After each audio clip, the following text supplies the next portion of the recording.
Colloquium, so I'm a little excited for that before I hand the role off to somebody else. So before we begin, I would like to make a few comments here that we are recording and will be uploaded to YouTube. If you have any questions, we'll save them for the end or maybe an intermission for snacks. And if you have we have any students in the audience, if you want to scan this QR code, I will communicate with your professor for that. So without further delay, it's my pleasure to introduce today's speaker, Dr. Laura Soderberg. She's an assistant professor in English in the English department and has a PhD from the University of Pennsylvania in English and research 19th century U.S. literature with a special focus on early Black and indigenous print culture, data science, and childhood studies. Her research shows how literature helps us understand how big institutions like law and medicine shape the courses of individual lives.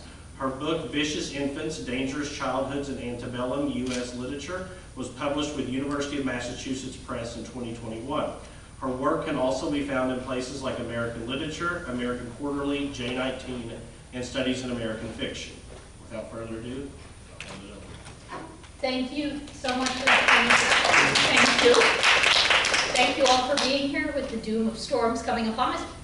We were joking about intermission. The reality is please get snacks whenever you would like snacks. High blood sugar makes for good questions. So please indulge, you won't distract me. So today I'm going to start big picture with two stories about large-scale data collection in the US.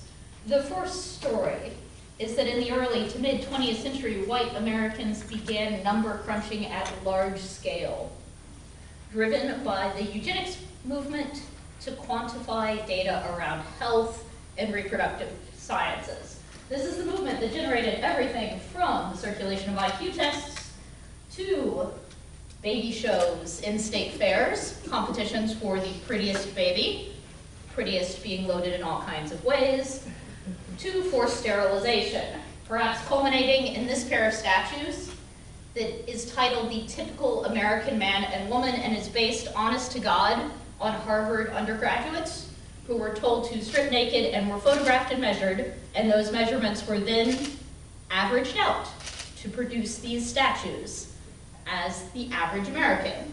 It's an ode to whiteness that's also sort of a weird reference to the overrepresentation of undergraduates in today's social sciences. So, at the same time in this story, we've got Ida B. Wells and W.E.B. Du Bois doing amazing work with data to advocate against things like lynching and redlining and broad inequities using frankly brilliant methods of data visualization. So this is Du Bois creating a graph trying to show where Black people were living. The green line at the top represents the population living in cities, all the way down to the red population in countrysides. It's a model of data visualization we've kind of lost. There's a lot of truth to this first story. I'm not totally wasting your time. But, as with any good academic talk, the second story has a few extra nuances to it.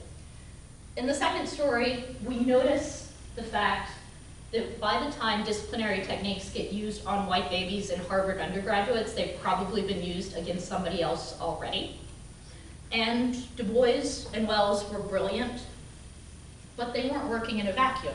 Their work stood on the work of mentors and predecessors, which is to say that data collection in the now US didn't begin with white Americans. It began with data collection being levied by white Americans against indigenous and Black peoples. And more than just being early objects of government spying, Black and Native authors deserve recognition as some of the earliest experts on what it means to have your data collected. So the earliest conversations about privacy in the US actually come from those communities. And that's a shift in stories that matters in a couple of ways. One is that as the volume of data collection increases, you all get asked if you want to accept cookies on a fairly regular basis, not just these. It makes sense to turn to people who have already thought about these questions. We don't need to design privacy from first principles. We should probably go back and look at the people who've been talking about this for centuries. And second, as someone who tries to tell stories about the past, this kind of shift allows information to belong more directly to the people who it originally belonged to.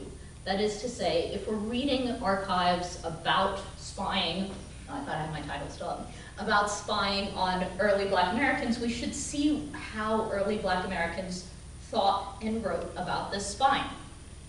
It's not just a recognition that they had their privacy invaded, it's also that they were already thinking and reacting to this invasion. So, when you look, for instance, at something like the Carlisle Indian Industrial School, which is one of many camps that imprison Native kids starting at the end of the 19th century into the 20th century, there are reams of numbers that emerge from those archives. They literally collected the chest circumference of all the children on inhalation and exhalation. So you got your chest measured twice and you can still look at those numbers.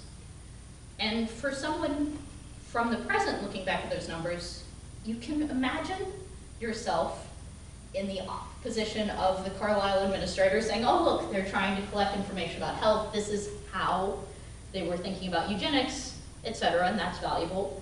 Or you can look at how Native authors talked about the fairly pointless and intrusive measurement of children. So both models seem useful for understanding what to do with this horde of, frankly, terrifyingly large numbers of numbers. So today I'm going to tell you a little bit about how all this plays out in a novel that I'm guessing almost none of you have heard of. And if you've heard of it, it's probably because you were talking to me. The Garys and Their Friends. Any takers? Nope. Pretty normal. So, The Garys and Their Friends is an 1857 book that gets published in London by an African-American author who is abroad traveling with his wife, who is on a performance circuit. And it's famous now as the second African-American novel, which is sort of a tough rap to get around. It's not the first, which does disservice to the first. It's Clotel, it's an important novel on its own, and it's more than just being the second, but my gosh, is that how it's hand-waved? Okay, you're number 2, great. So, we're gonna talk a little bit about how questions of privacy play out in that novel, and we'll also talk a little bit about murder mysteries because it's fun to do so and relevant for our purposes. So, since I'm going to be especially interested in how web creates characters, kind of the alternative to this model, let's look at a little bit of contemporary portraiture.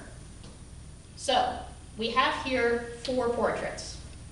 First, there is Louisa Cousins, 39, who has rather a young look for her age, hair black, slightly sprinkled with gray, quick and intelligent, has a small scar upon the neck on the left side immediately under the angle of the jaw. There is William Lawson Simmons, a, quote, babe, who is, quote, smart, good-looking, chubby little fellow. Willis Jones, who's 70 years old, born in South Carolina, is a, quote, very peaceable, inoffensive, and respectable man who is 5'8", with a scar about 2 inches long caused by a burn on his left chest. And last one, Harry Turman, unremarkable except for a very large mouth, laughs remarkably loud when tickled, is rather free soilish in his politics. Yes, Free Soil is a political movement of the time. You don't need to know anything about it beyond knowing it's a political movement. So, knowing that I'm an English professor, you probably would look at this and say, ah, these are character portraits from what might be a boring book, or at least notes on a dramatic production, or something along those lines. What you might not expect is that these are the official records kept by the state of Indiana. So, during the 1850s especially, but throughout the early 19th century, the US government collected individual data on Black Americans in the large scale. So if you lived in Indiana, there was a law passed that said you had to go to your county courthouse, and they would write down your name, your physical information, your age, where you're from, etc. I could show you these records from, oh, and this is what they look like in real life. I'll note also that these are anonymized. They're all real descriptions, but I've switched the names around. just to not be replicating what the records are doing. This is what the records look like in person. This is what records from Pennsylvania look like, because the novel I'm talking about is set in Philadelphia. But I could be showing you these records from any number of states, whether free, Illinois kept them, or a slave state, say Missouri. It's a fairly common practice. Scholars don't talk about it very much, partly because it was also an incredibly piecemeal process. So oddly enough, a lot of this information is coming forward from local library projects, like the Wabash Valley Visions Project. But the fact is that although these laws were incredibly pervasive, they tend to vary a lot in their nature. So whether you're supposed to go to the county courthouse and give people a physical description, or go to your local town hall and report just your address, which is what Pennsylvania was doing in Harrisburg, varies a lot, as does what years these laws are in effect. It's not coherent. But if you were a free Black American, you almost certainly in your lifespan fell into one of these laws. And probably some of the chaos was the point. It wasn't an easy law to abide by because registration requirements changed a lot and were somewhat chaotic depending on who was taking your record. So this description varies a lot from more common descriptions that might note just light skin as the sole descriptor. It just depended on the mood of the person you were talking to and how busy their day was, seemingly. So, all of this has big implications for how we think about early Black literature. And one of those implications is that privacy matters quite early on for Black writers. Now, none of this should be super surprising. Here, I'm going to talk just a little bit about very niche literature, but I'll try and make it not be too boring. So, police descriptions, or what are functionally police descriptions of people, look a lot like how novels describe people. And that isn't shocking, because professional police forces and novels emerge about the same time historically. And there's a critic named D.A. Miller, this is a little bit old school, who in the 80s argued that it's not incidental. D.A. Miller made the point that if you look at a Victorian novel, there's almost always a detective running around. This is the era where Edgar Allan Poe writes a detective that eventually gives us Sherlock Holmes by the end of the century. D.A. Miller's point is that ideas about privacy are intersecting with ideas about policing in very fundamental ways. So his argument is, you've got a detective running around to protect wealthy, upper-class British citizens from ne'er-do-wells. So if you think of your quintessential murder mystery, you've got an isolated estate, a detective who intervenes to uncover the scandal at the heart of what looks like a very happy, prosperous home, and thus by the end of the book or the show or what have you, everybody's happy and wealthy and good again. And that's the tension that justifies police also showing up in a rich person's home. It's the promise that I will keep you safe by uncovering all the bad stuff here. But Miller's point is that there's always just enough bad stuff to justify a police officer showing up to ask you questions endlessly. The Murder, She Wrote analogy. It's gonna lose about half the room. Just imagine a detective show where there's a detective always showing up. Cabot Cove, Maine is a quaint little town, but there's always just enough murder to justify a detective showing up to ask everybody questions, but she's always gonna fix it so it's quaint again. But it's quaint again with a constant police presence of Angela Lansbury, also known as Jessica Fletcher. The name was escaping me. So that's the idea, is that privacy has this sort of double feature. It justifies police showing up to always ask you questions, because it's exciting. Everybody wants to know the scandal in the middle of the rich estate. But also, it teaches people that their private life has to be policed, right? So all of a sudden, your home becomes an area that could be investigated at any time, and you start doing that policing yourself, because what if Sherlock Holmes shows up? Do you want a forgotten love child in your kitchen? No, you have to keep your own private life in order. So that's the kind of thrill and policing that comes with privacy. What's complicated when you talk about early Black literature is that there isn't ever this sort of thrill of what if privacy were being violated? What if I were getting to know about the inner lives of my neighbors? Because if you're Black, the police are always showing up to ask your neighbors questions. There's none of that sort of, what if I could, maybe, perhaps. It's just like, yes, it happens all the time. It's banal and it's humiliating. So when Frank Webb sits down to write what is in many ways a very conventional Victorian novel, 1857 London, he's compelled to deal with a very different relationship to the home and the law. So if we're building off ideas of privacy, typically the standard model of privacy looks something like this. A relatively powerful man is still less powerful than the king, and as consolation gets to be king in his own household. That's the private sphere. You don't have that much power outside of your home, but by God, every man is a king in his or her own castle. Privacy is about power over your wife and your kids. Let's look at a different genealogy of privacy.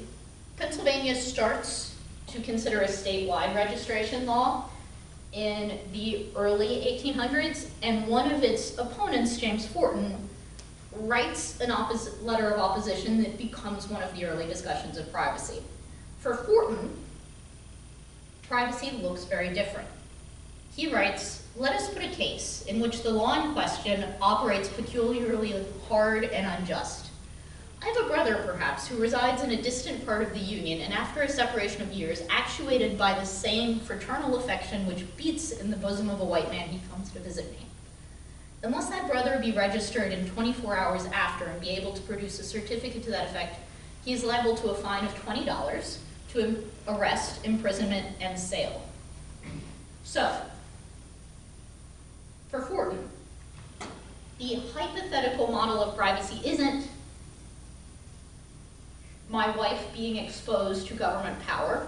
It isn't exactly losing control of children or servants or anything that you would expect from white writers about privacy. It's precisely, my brother wants to come visit me because he loves me and I love him. And that's a model of privacy that's egalitarian. It's still masculine coded, but it's a brother and a brother.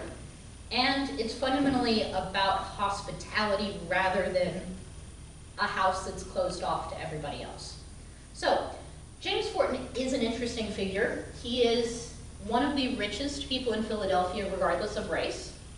And he also has one extra legacy beyond this letter of writing, which is that he shows up in the Garys and their friends in the guise of Mr. Walters, an incredibly rich businessman. So,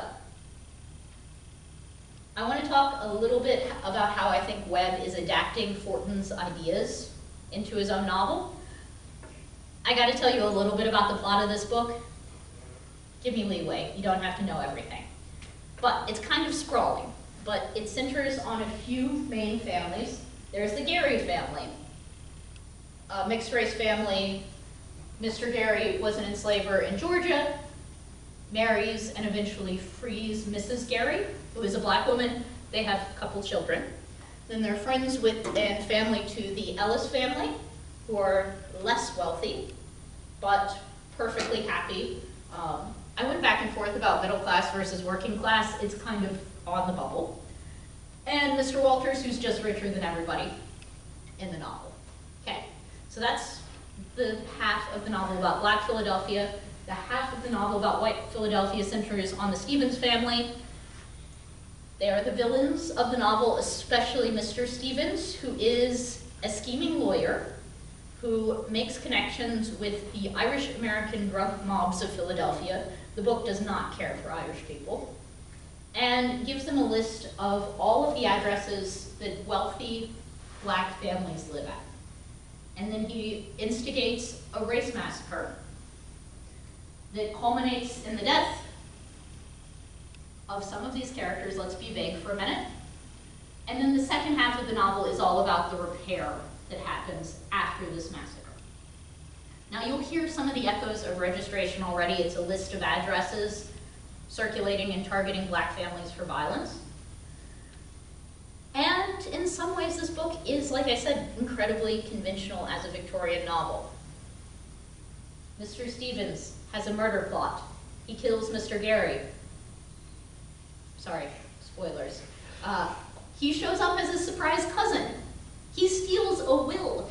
There is a detective who turns up with keen gray eyes. That's a quote. To try and solve this mystery. And all of that probably feels pretty familiar, and what's fascinating is none of that part of the book appears at all when we're focused on black characters. It entirely happens when we're focalizing characters from the Stevens family. They're living a Victorian murder mystery. Nobody on this side of the plot is at all. What happens instead is that when Webb is focusing on black families, he assumes that everyone broad strokes knows what happened. They already know that Mr. Stevens did this. They call him a murderer. They're not too worried about the will.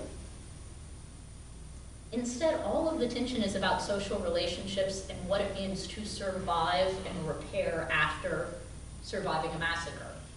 So it's all about mutual aid and relationship building and imagining different ways of living in the wake of violence. And none of it's given over to police power at all. So some of that comes out in the plotting, but a lot of it also just comes out in small scale stuff like character description. So let's look outside the book for just a second. I mentioned that Mrs. Gary is a mixed race, a woman who is in love with a white enslaver. She is also coded as mixed race. She's light-skinned. If you have read much American literature, you know that there is this trope of the tragic mixed race woman who doesn't quite fit into society and so must die before the end of the book. If you've heard of the kill your gays trope, which is the idea that anyone LGBTQ can't quite fit into a happy ending, this is an earlier iteration that targets mixed race women. Mrs. Gary is kind of an example of that, but it works differently. So this is one of those quintessential descriptions of a tragic mixed race woman that comes from a later white authored book called Showboat. Let me get back over so I can read. This is how we first meet the character. Quote, "There were queer, deep lines in her face, not wrinkles, but the scars left when the gashes of experience have healed. Her eyes were deep, dark, and dead. She was carelessly dressed, and the box-pleated tail of her flounced black gown trailed in the street, so that it was filmed with a gray coating of dust. The veil wound round her bonnet, hung down her back, imparting a Spanish and mysterious look." All right, we do not know anything about this character yet. I'm gonna make you talk for a second. Now that you already know that she's mixed race, now that you know that that is what we're going to find out about her, how do we know it from the description already? Faculty are not excluded, but yes. Okay, I think maybe gashes of experience. Yes. Okay. She's scarred. Yeah, and then imparting a Spanish look, because there's a lot of that back and forth of Spanish people are white or not. If you read a book from 1870 to 1950 and meet a character who's described as Spanish, on first meeting, they are black living as a white person. It is almost universally true. It's kind of ridiculous. All right, you have a thought too? Or you just, sorry. Me? Yeah. Oh, no. You had your hand up. I That's all agree good. with her. Please. Okay, also, she was carelessly dressed, and that, I feel like if they were describing a white woman, they would be like, oh, she was beautiful and her hair was flowing in the wind, or whatever they do. But not, like, their appearance is usually, like, prim and proper, it's not careless. Precisely. There's something about her that's not quite chaste. I mean, don't overthink this too. She's wearing black, but it's coated in dust so she appears gray. She's mysterious. I mean, it's there. Edna Ferber is imparting the idea that once you know the answer to the mystery, you'll go back and be a good detective yourself. You'll go back and you'll read her descriptions and say, ah, the clues were all there. I could have known. And if you're really smart, you'll read this and go, ah, I wonder. Okay? So this is a book that trains you to be a detective reader. It trains you into the kind of racial surveillance that I was talking about with D.A. Miller. Well, let's look at how Webb introduces his character. Presiding at the tea table sat a lady of marked beauty. The first thing that would have attracted attention on seeing her were her glorious dark eyes. They were not entirely black, but of that seemingly changeful hue so often met with in persons of African extraction, which deepens and lightens with every varying emotion. Her hair of jetty black was arranged in braids, and through her light brown complexion, the faintest tinge of carmine was visible, as in like a little bit of pink could be seen. No wonder that 10 years before, when she was placed upon the auction block at Savannah, she had brought so high a price. Mr. Gary had paid $2,000 for her. All right, Edna Ferber holds off for a couple of 100 pages to build narrative suspense about her character's racial background. Webb says, here is her racial background, down to the level of detail for how much her husband paid for her. That's not the source of suspense in this book. Instead, Webb drives suspense towards what could a relationship with this kind of start actually look like in practice. That's where narrative tension comes from whenever we're with the black characters, which is what is the social world that can emerge in the face of violence.